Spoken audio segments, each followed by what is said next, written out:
J'ai jamais fait un match. Qu'est-ce que tu veux y faire? Pourquoi? Vous l'avez bien réussi là. Oui, mais j'ai été opéré de la prothèse. C'est peut-être pour ça que je la fais bien maintenant. Contre, attention, action très dangereuse, toujours de Beretta qui peut être tiré du roche gauche. Oh, le but fantastique de Beretta. Dans un angle impossible.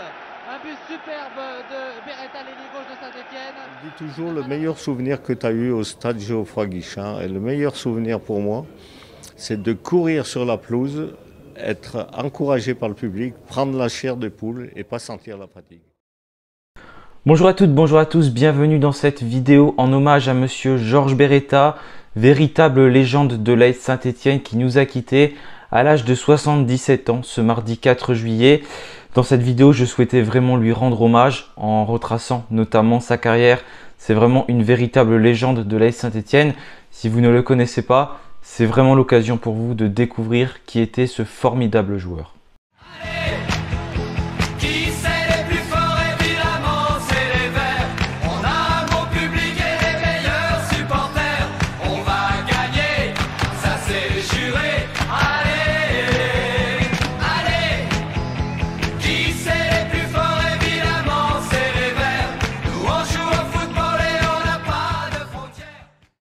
Georges Beretta, surnommé le Lutin Vert, est une légende du football français. Né le 11 mai 1946 à Saint-Etienne, il a grandi dans le quartier de Montreno. C'est le fils d'un immigré polonais. Dès son plus jeune âge, Georges a montré des prédispositions exceptionnelles pour le football. En 1958, il remporte le championnat de Loire de l'Union sportive de l'enseignement du premier degré, surnommé UCEP. Ce succès précoce, c'était que le début d'une carrière remarquable. C'est donc à l'AS Saint-Etienne que Georges Beretta écrit les plus belles pages de sa carrière.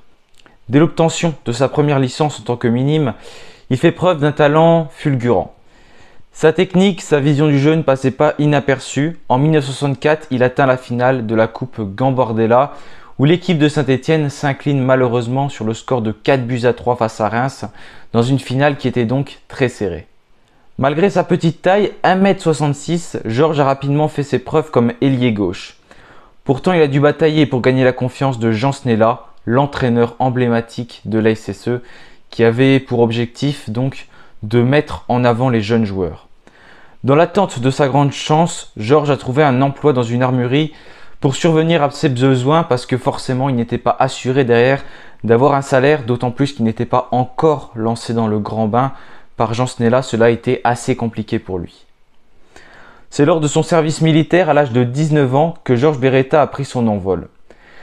Hervé Révelli, légende également de l'AS Saint-Etienne, a recommandé son talent à l'équipe de France militaire qui cherchait un ailier gauche.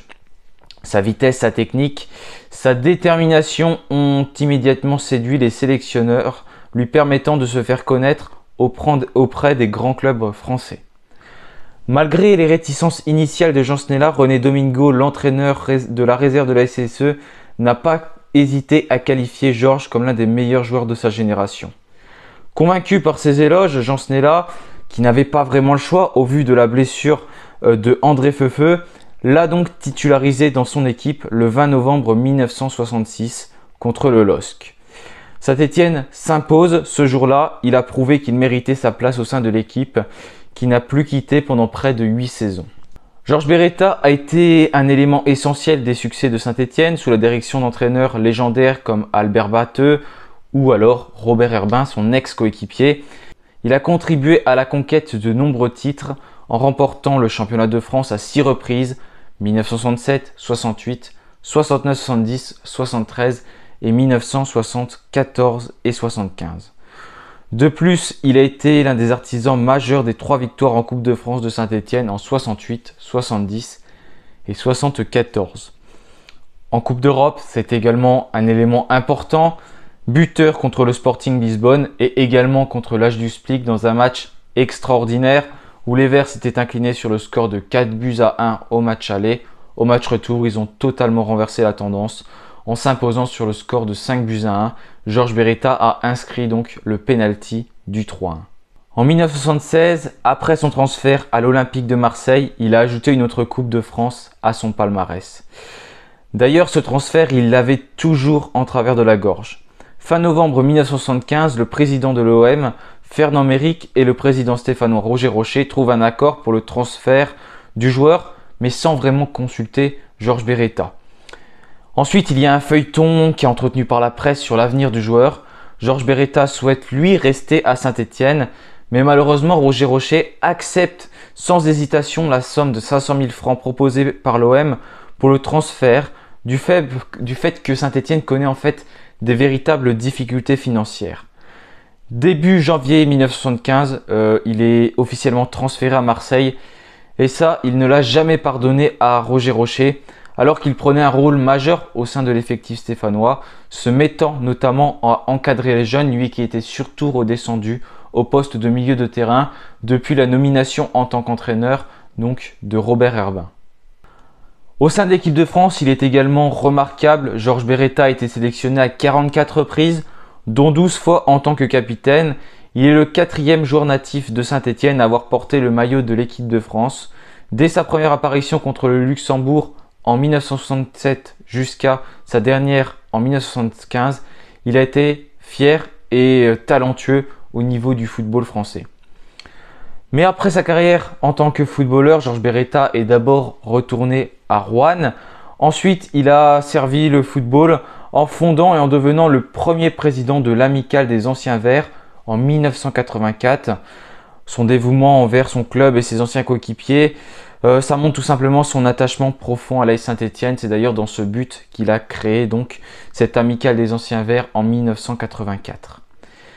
Mais malheureusement, la vie de Georges Beretta a aussi connu des moments sombres, notamment ces dernières années. En 2015, lors d'un derby à Gerland, Saint-Étienne s'était incliné sur le score de 3-0.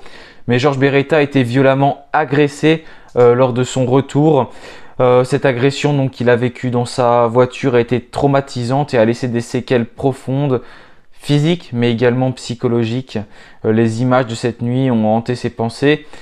Il a dû faire face à une période difficile de sa vie avec des troubles émotionnels et également des séances chez le psychologue. Un an plus tard, il a malheureusement été victime d'un accident vasculaire cérébral.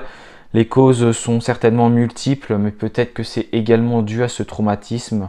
Voilà, cela peut également être attribué à l'accumulation des dernières épreuves qu'il a traversées.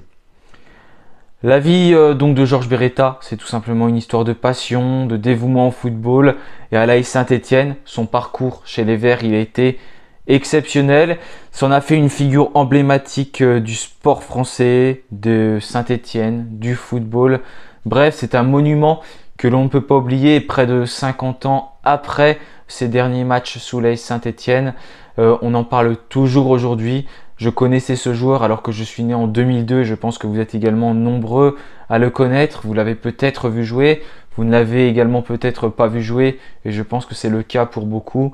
Mais pour autant, on connaît tous ce joueur, on connaît tous son nom et donc ça montre que c'est une véritable légende de l'AS Saint-Étienne. Voilà, j'ai terminé pour cette vidéo hommage à Georges Beretta. Merci de l'avoir suivi. N'hésitez pas à rajouter des anecdotes sur ce joueur, sur cette légende des Verts, qui a donc écrit sa légende sous le maillot vert, mais qui a également écrit la légende du maillot vert. C'était un joueur vraiment exceptionnel qui malheureusement n'a pas pu vivre cette fameuse épopée en 1976 où les Verts se sont inclinés en finale de Coupe d'Europe contre le Bayern Munich le 12 mai 1976. Voilà, merci à tous d'avoir suivi cette vidéo. J'adresse une nouvelle fois toutes mes condoléances à la famille et aux proches de monsieur Georges Beretta.